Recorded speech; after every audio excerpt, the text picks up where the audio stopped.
Assalamualaikum warahmatullahi wabarakatuh. Alhamdulillahi rabbil alamin.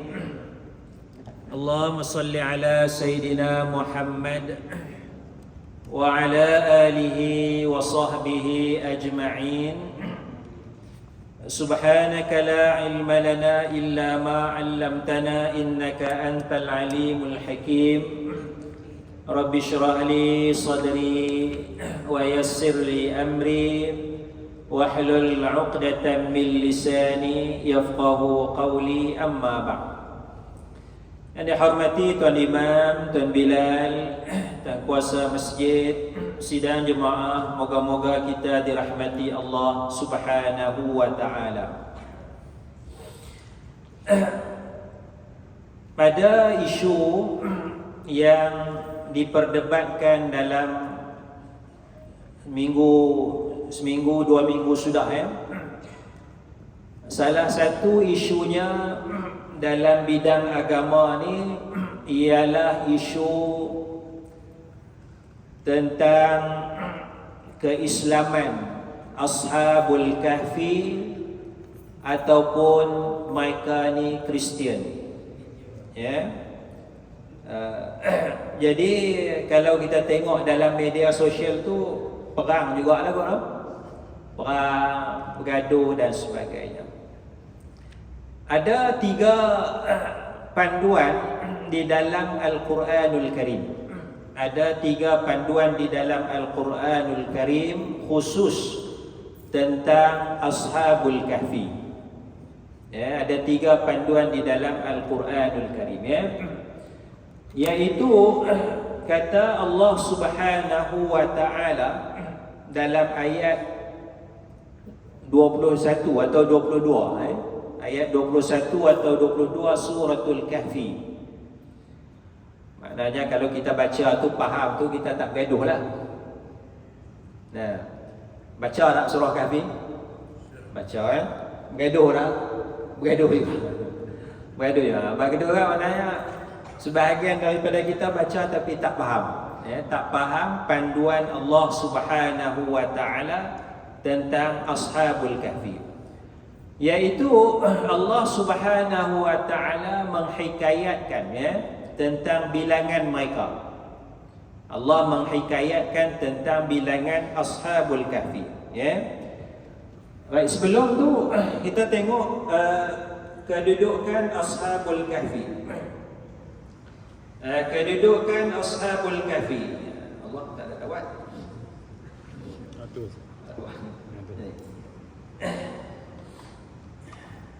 Kedudukan Ashabul Kahfi.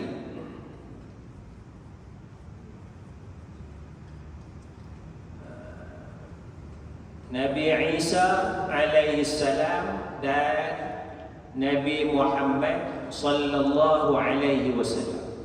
Nabi Isa dan Nabi Muhammad sallallahu alaihi wasallam. Jadi Ashabul Kahfi ini sebelum Nabi Isa atau selepas daripada Nabi Isa? Siapa sejarah? Kepala tahu sejarah. Apa isu ni? Siapa isu sahabat Nabi datang Kedah lah, macam-macam sejarah-sejarah sebelum kan selepas? Sebelum. Baik, kalau Ashabul Kahfi sebelum daripada Nabi Isa alaihi salam, maka tak timbullah soal nama Kristian tu. Sebab Kristian tu datang selepas daripada Nabi Isa. Nama Kristian itu datang selepas daripada Nabi Isa alaihi salam. Jadi kalau pandangan Ashabul Kahfi sebelum Nabi Isa alaihi salam, kalau kita nama Kristian itu ataupun nama Nasrani itu, maka salahlah. Karena mereka tak ada kaitan dengan Nabi Isa alaihi salam. Tetapi ada pandangan menyatakan bahawa Ashabul Kahfi adalah selepas daripada Nabi Isa alaihi salam. Ada pandangan, Memang ada pandangan ni, ada. Tapi satu lagi pandangan Ashabul Kahfi selepas daripada Nabi Isa, sebelum daripada Nabi Muhammad sallallahu alaihi wasallam. Kemudian jarak mereka, ya, kita ambil dulu jarak Nabi Isa dengan Nabi Muhammad sallallahu alaihi wasallam. Jarak masa. Jarak masa Nabi Isa dengan Nabi Muhammad berapa puluh tahun? Beza Nabi Isa dengan Nabi Muhammad?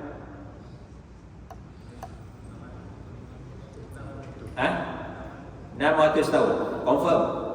Macam mana dapat 600 tahun?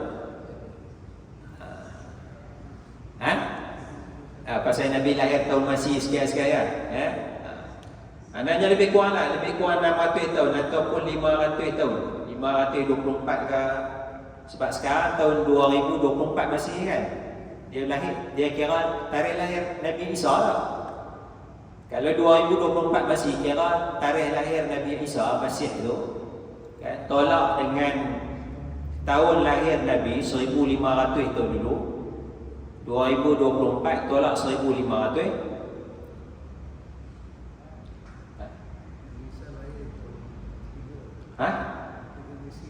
23 Masih. 3 Masih lahir. 3 Masih 2021 lah. 2021 tolak Nabi Muhammad lahir 570 kan. Mana beza dia lebih kurang lah 500 tahun lah, dekat-dekat 600 tahun lebih kurang lah dekat-dekat 500 tahun ataupun 570 tahun ya. Jarak masa antara Nabi Isa dengan Nabi Muhammad sallallahu alaihi wasallam. Dan 507 tahun tolak molak mereka ni tidur 309 tahun. 309 tahun 261 tahun. Jadi beza sikit je ni. Sini sikit Nabi. Sini saja tidur 309 tahun. Maknanya kalau jarak Nabi dengan Nabi Isa tu entah berapa puluh tahun, wallahu a'lam. Lepas tu mati mereka tidur, lepas tu bangun mati dengan Nabi tu mungkin 100 tahun lah, 105, wallahu a'lam. Tu agak-agak saja anggaran saja.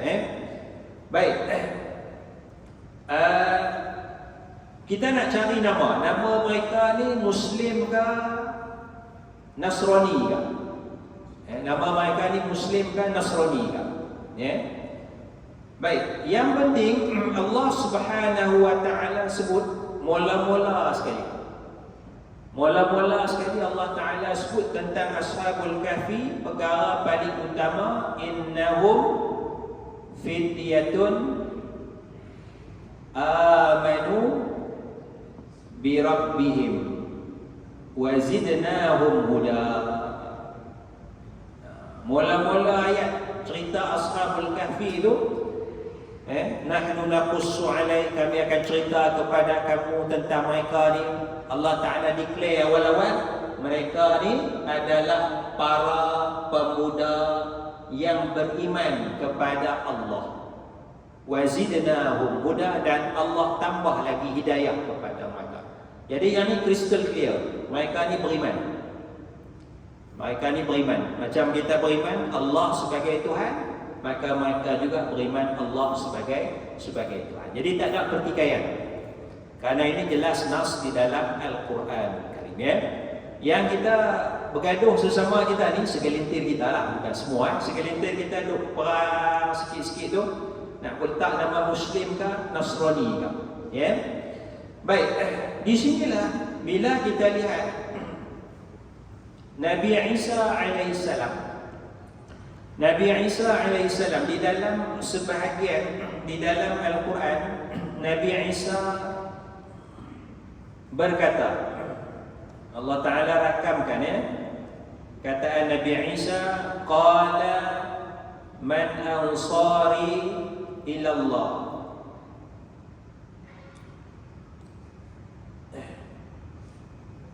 Nabi Isa berkata, man, siapakah ansari, pembantu-pembantuku kepada jalan Allah. Siapakah pembantuku kepada jalan Allah? Ansar. Ansar maknanya pembantu. Nasara tu makna tolong. Ya, kata akar dia nun sadra, nasara, tolong. Contohnya kita baca dalam Quran, idza jaa nasrullahi wal fath. Idza jaa nasrullah, apabila datang pertolongan Allah. Ya, nasara tu nasru. Nasru tu bantuan, pertolongan. Ya. Jadi Ansar adalah pembantu. Ya. Jadi Nabi Isa tanya, man ansari ila Allah, siapakah pembantuku kepada jalan Allah? Maka pengikut Nabi Isa, qala al-hawariyun nahnu ansarullah.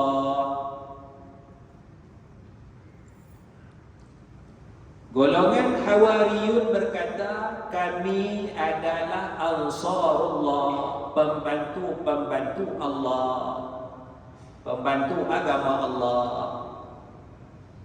Jadi perkataan Ansar, ya, Nasr. Sahabat Nabi pun ada Muhajirin, ada Ansar. Baik. Daripada Ansar ni, dari sudut bahasanya, ada kaitan tak dengan Nasrani? Nasr.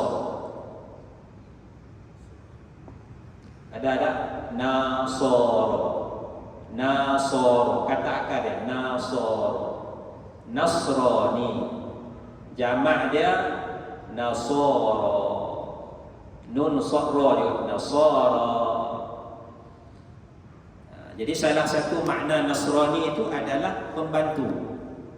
Ada pendapat kata tempat, nama tempat. Tapi kita ambil satu pandangan ulama menyatakan mereka tu adalah pembantu. Nasrani, Nasr.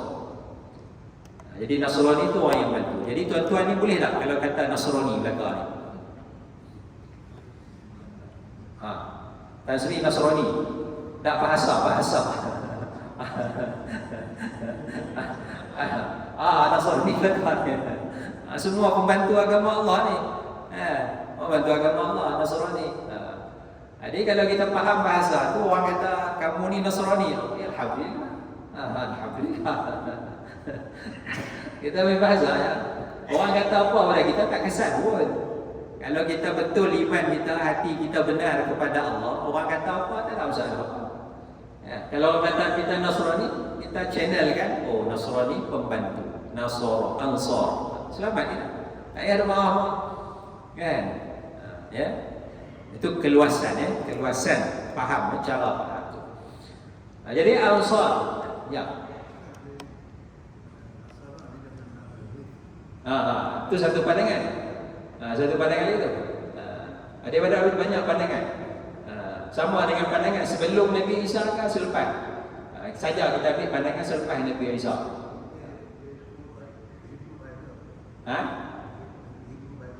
Hebrew Bible sebelum Nabi Isa. Kalau sebelum Nabi Isa tak ada kaitan dengan Nabi Isa. Tak ada kaitan lah.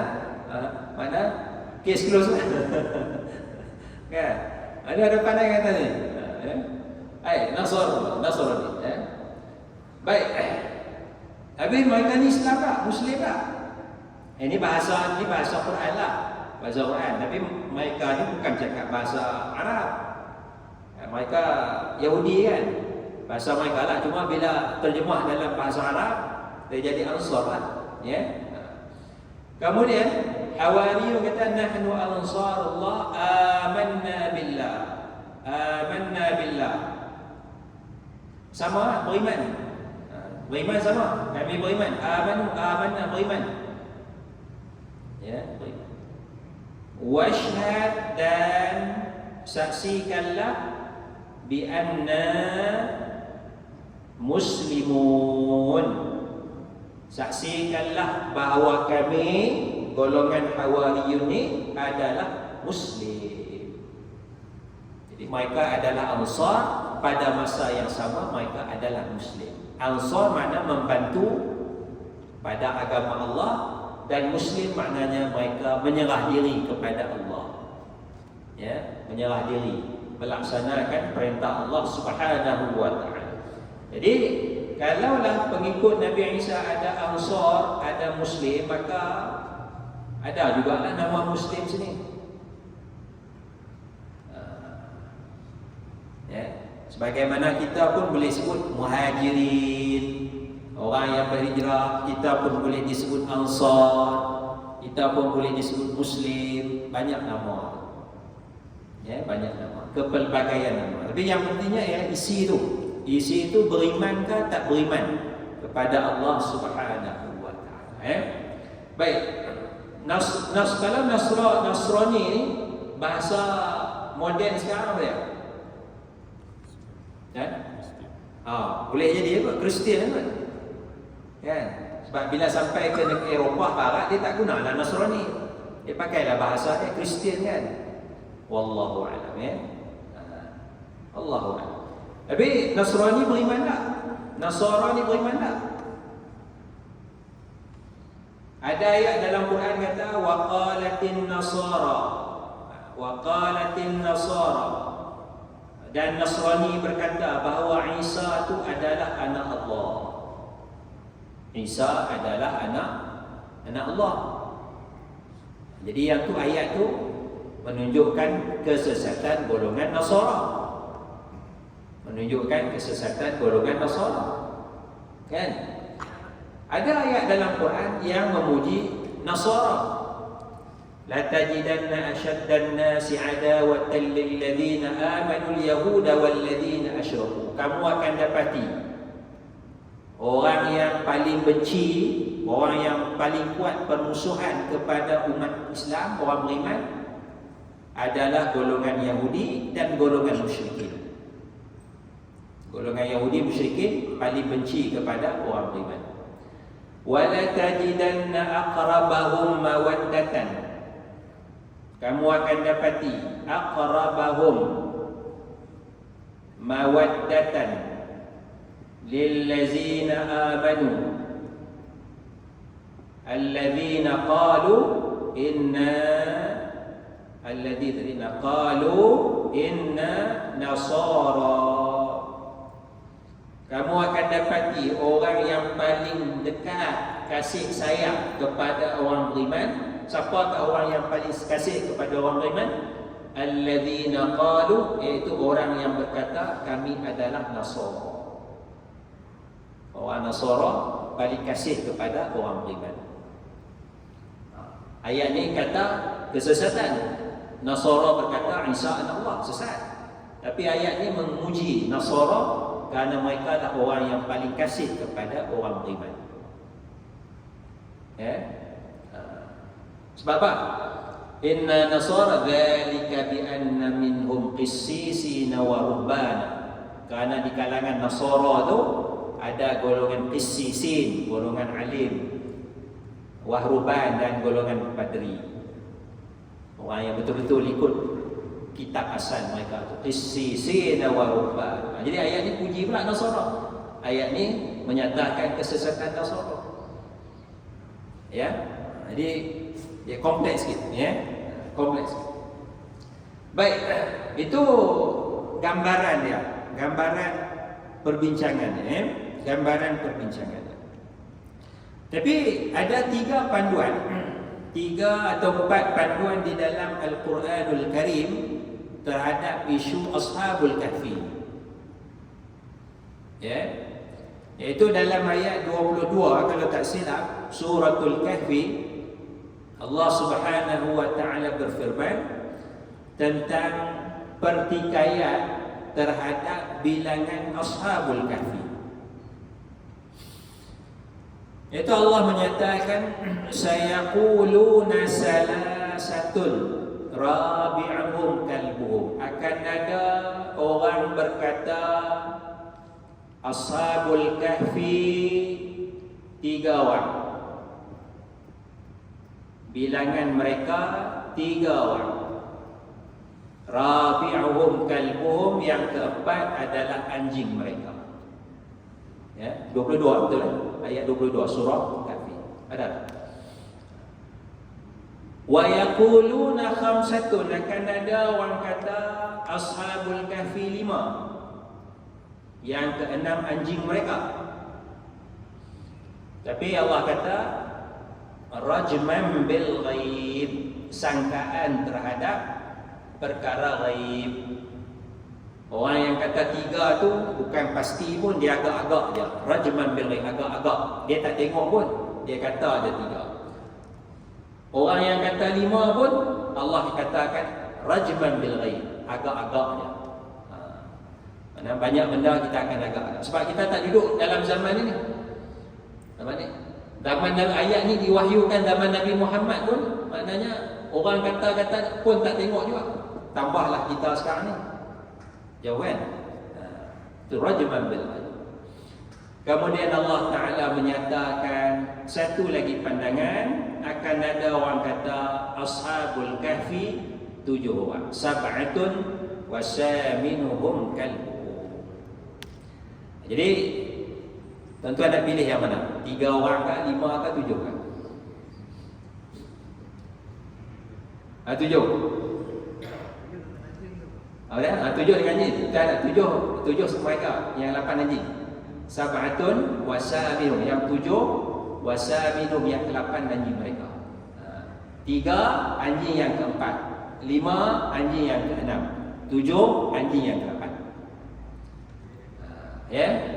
Nak pilih mana? Siapa pilih 3? Tak pilih lah, pasal Allah kata rajman bil ghaib, sangka je 5. Allah kata rajman. Jadi majoriti kita akan pilih 7. Betul kan? Majoriti kita akan pilih 7. Memang kita tengok dalam media sosial pun 7 orang kan. Tukar gambar pun 7 orang ashabul kahfi kan.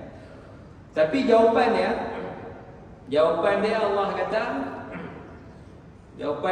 kata qul, katakanlah wahai Nabi, Rabbi, Tuhanku, a'lamu bi'iddatihim. Katakanlah wahai Nabi Muhammad, Tuhanku, yakni Allah, lebih mengetahui tentang bilangan mereka. Itu jawapan sebenar. Bukan 3, bukan 5, bukan 7. Allah lebih tahu. Allah lebih tahu. Iddah itu bilangan lah. 3 kan 5 kata Allah lebih tahu. Allah cerita tak berapa yang sebenar? Tak cerita. Allah kata Allah lebih tahu. Jadi maknanya panduan daripada Allah bukan bilangan mereka tu. Panduan daripada Allah kita nak ambil ni. Mereka ni beriman ni, mereka mana mereka jaga iman. Yang ni yang Allah nak suruh kita kaji. Nak suruh kita ambil betul-betul.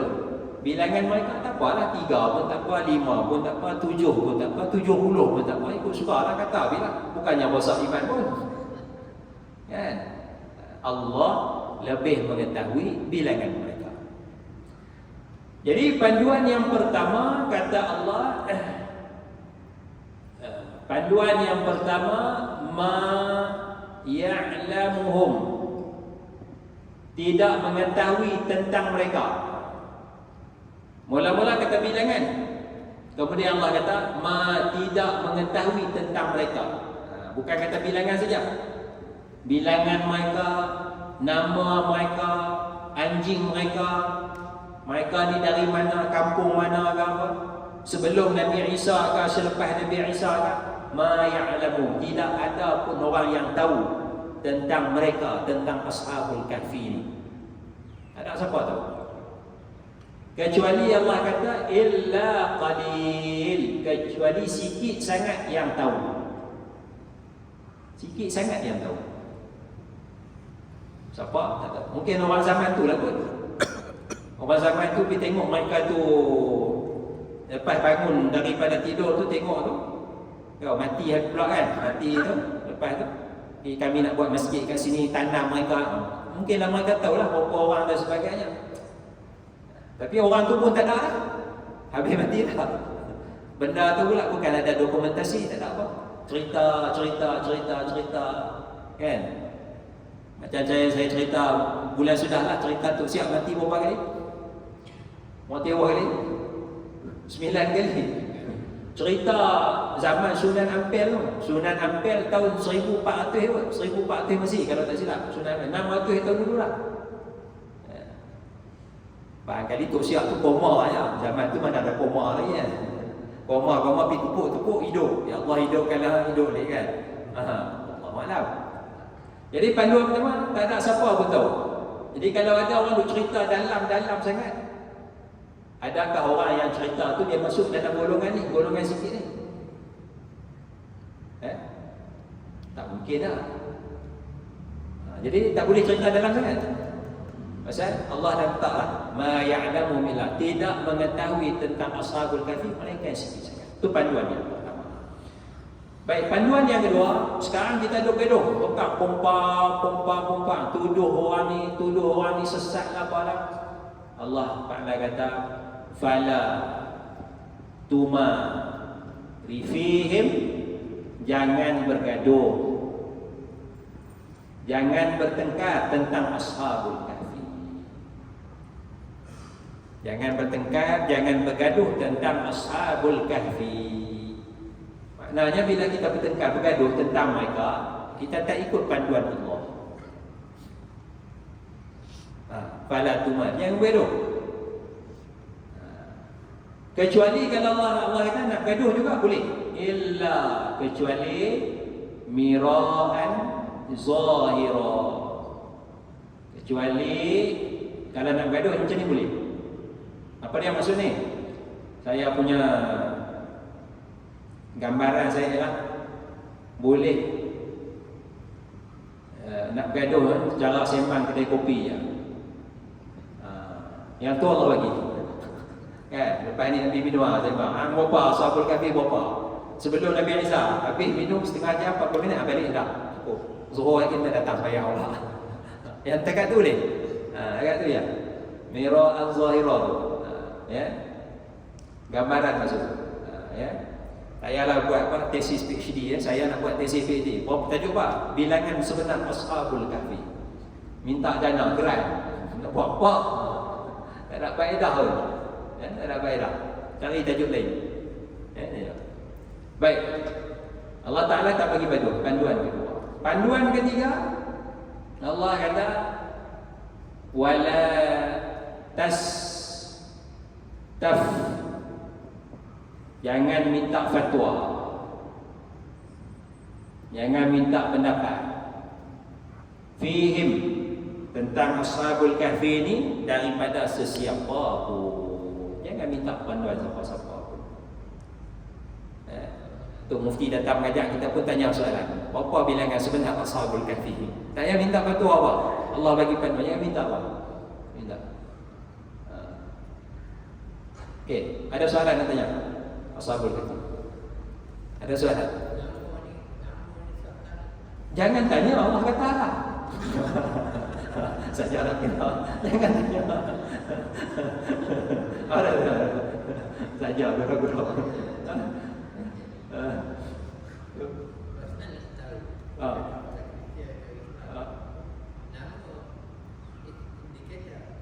Itu Allah. Saya tak masuk golongan ni, golongan sikit ni. Boleh lah. Boleh, kita boleh sembang kedai kopi boleh. Boleh ikut nama mereka gini. Lepas tu tak seri pangkang saya tak setuju. Sembang kedai kopi je lah. Sembang kedai kopi mana sono happy dalam kasih sayang. Tu je lah. Boleh lah sembang tu. Tapi nak gaduh keras, tak boleh lah. Allah tak bagi fala tumari fihim, jangan bergaduh tentang mereka ni. Kerana yang penting Allah kata mereka ni beriman. Yang tu yang penting. Ya. Jadi kita duk carilah nama. Nama anjing saya boleh bagi. Anjing anjing dia katanya dalam kitab tafsir dia kata nama Qitmir. Qitmir. Katanya tu dulu ada petua dulu ni. Dia tulis ambil kertas tulis Qitmir. Tulis Qitmir. Ni petua kali ni. Orang petua tulis Qitmir, lepas tu letaklah rumah. Pintu rumah. Apa Faedah dia. Orang tua kata faedah dia, kalau orang nak masuk rumah, dia tak boleh masuk rumah. Pasal dia nampak anjing. Anjing asal pun kita pergi. Kalau tak percaya, cuba tengok lah. Tok Sah kunci rumah tengok, tak tengok. Tinggal 2 hari tengok, jadi ke tak jadi. Kalau jadi itu, Alhamdulillah. Kalau tak jadi itu, orang masuk juga. Tak apa. Rupanya tak berapa mujarab. Tak apa. Kalau dia hadis lain, ini petua orang tetua. Ya? Petua orang tetua. Qitmir nama anjing. Itu pun dipertikaikan juga. Itu panduan. 3 panduan. Mana? Tidak mengetahui tentang Ashabul Kahfi, melainkan sikit sangat orang yang tahu, dan orang yang sikit pun mungkin tak ada dalam masa sekarang ni. Zaman Nabi pun dah tak ada. Nabi pun bila orang tanya, Nabi tunggu wahyu. Oh, Nabi tunggu wahyu, barulah Nabi boleh ceritakan. Selagi mana tak ada wahyu, Nabi tak boleh ceritakan juga. Kalau Nabi Muhammad sallallahu alaihi wasallam pun tunggu wahyu, baru balik Nabi boleh jawab tentang Ashabul Kahfi. Bagaimana kita yang tak terima wahyu ni boleh lebih-lebih daripada Nabi Muhammad sallallahu alaihi wasallam. Yang keduanya, Allah Taala tak bagi gaduh, tak bagi bertengkar. Sembah banyak Allah. Yang ketiganya, jangan minta fatwa kepada sesiapa pun. Ada satu orang perempuan dia tanya saya. Dia kata Ashabul Kahfi ni kampung lain-lain Ustaz. Kampung lain tu tak apa nak kenal sangat, kampung lain. Dia tanya saya, betul tak kampung-kampung lain? Saya pun jawab, saya tak masuk dalam golongan ni, golongan sini. Jadi saya tak tahu nak jawab. Lepas tu Allah kata jangan minta fatwa, jangan tanya soalan macam tu. Okey, dia pun tutup dia tak mau tanya. Jadi itulah beberapa perkara yang saya nak sebutkan pagi ni, supaya kita jelas, jelas bahawa ia bukanlah perkara yang besar dalam agama kita. Dia sudah ada panduan dalam agama kita. Yang penting ialah ibrah, pengajaran daripada kisah tersebut, dan kita nak jaga iman, nak tegaskan untuk menjaga iman. Itulah perkara yang Allah Ta'ala nak ajar kita barangkali ibrah daripada peristiwa Ashabul Kahfi. Saya ingat sekadar itu dah dulu untuk pagi ini. Wallahu a'la wa a'lamu bis-shawab. Subhanakallahumma bihamdik, asyhadu an la ilaha illa anta, astaghfiruka wa atubu ilaik. Wassalamualaikum warahmatullahi wabarakatuh. Waalaikumsalam. La ilaha illallah Muhammadur Rasulullah sallallahu alaihi wasallam.